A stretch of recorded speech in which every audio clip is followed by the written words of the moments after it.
Green Bay Packers Nation, how's it going? This is Brody, and we need to talk about a pivotal moment in training camp that could set the tone for the upcoming season. With family night just around the corner, excitement is building as over 60,000 fans prepare to fill Lambeau Field.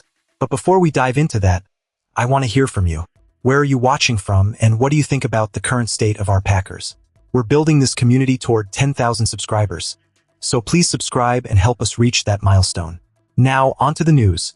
In Thursday's practice, Coach Matt LaFleur closed the doors to the public, allowing the team to focus intensely on their strategies and plays.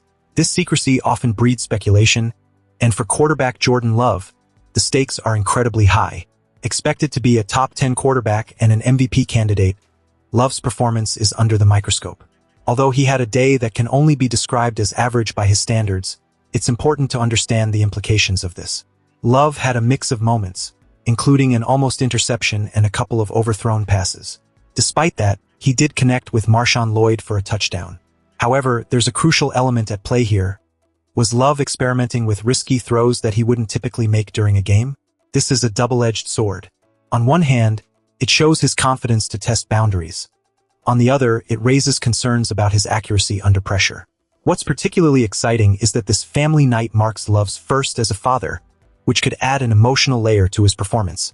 He expressed eagerness to be back in Lambeau, emphasizing the importance of the environment and the execution of plays. This could be a moment of inspiration for him, but it also brings additional pressure as he strives to impress the home crowd. Now, shifting gears to the running back situation, it's been fascinating to see MarShawn Lloyd emerge as a standout. With injuries sidelining both Josh Jacobs and Chris Brooks, Lloyd has made a strong case for himself, going a perfect 7 of 7 and scoring 2 touchdowns. His backflip celebration was a highlight, showcasing his youthful exuberance. However, it's worth noting that he's been given an unexpected opportunity, and the competition will only heat up when Jacobs returns. On the defensive side, we've seen some intriguing developments. Players like Anthony Campbell and Tyron Hopper have been making waves, showcasing their athleticism and making impactful plays.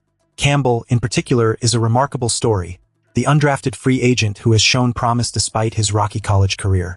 Meanwhile, the cornerback battle has become more intense with Carrington Valentine sidelined due to a hamstring injury. This opens the door for Brandon Cisse to step up, and so far, he's impressed with his preparation and performance. As for the safeties, the trio of Xavier McKinney, Evan Williams, and Javon Bullard is emerging as a formidable force. Their ability to disrupt plays and tackle effectively is a reassuring sign for the Packers' defense. In conclusion, this training camp is revealing much about the Packers' depth and the competition for spots on the roster. With family night approaching, we'll get a clearer picture of how these players are evolving under the bright lights of Lambeau. What do you think about the current battles for roster spots? Are you confident in Love's development? Let me know in the comments below. And don't forget to subscribe as we aim for 10,000 subscribers.